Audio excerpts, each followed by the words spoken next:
Nami's story hurts because it never really stopped hurting.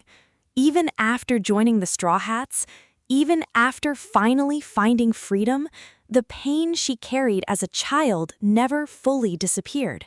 And that's what makes her one of the most human characters in One Piece.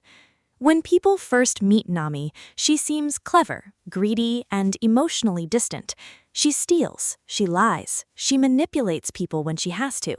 At first glance, she doesn't feel like someone who trusts others. But that behavior didn't come from selfishness, it came from survival.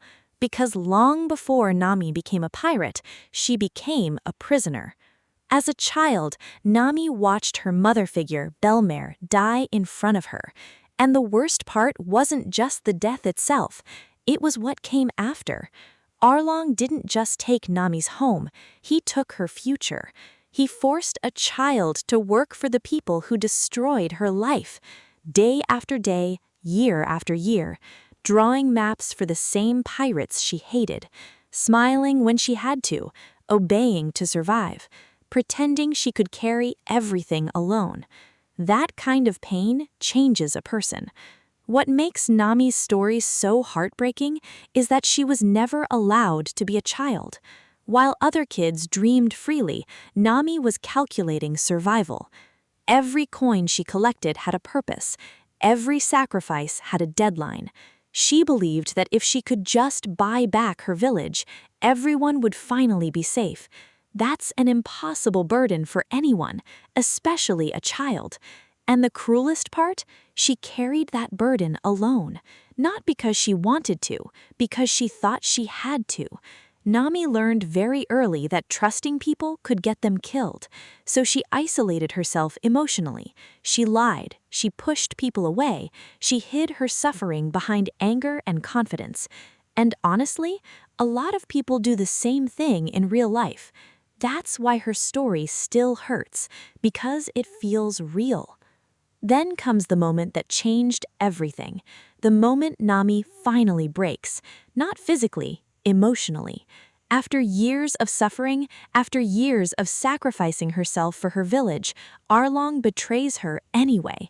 He takes the money she spent her entire childhood collecting, and suddenly, everything collapses. Her dream, her hope, her reason to keep enduring, gone.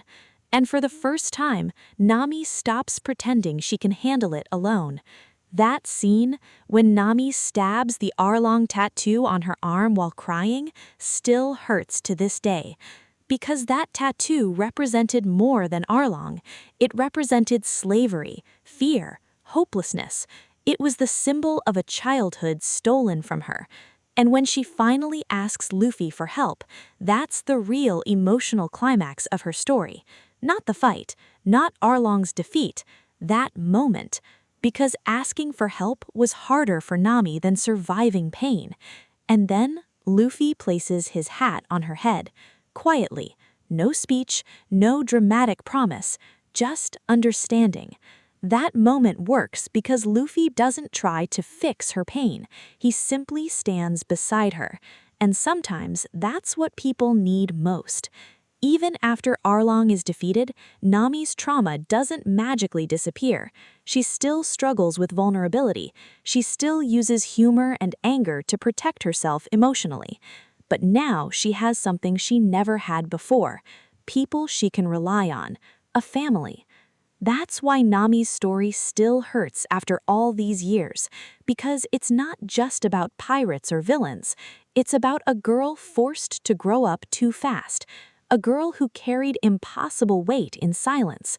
A girl who forgot what it felt like to let someone help her. And maybe that's why so many people connected with her. Because deep down, a lot of people know what it feels like to smile while struggling alone. Nami's story hurts because it reminds us that freedom isn't just escaping pain. It's finally believing you don't have to carry it by yourself anymore. And that's what makes her story unforgettable.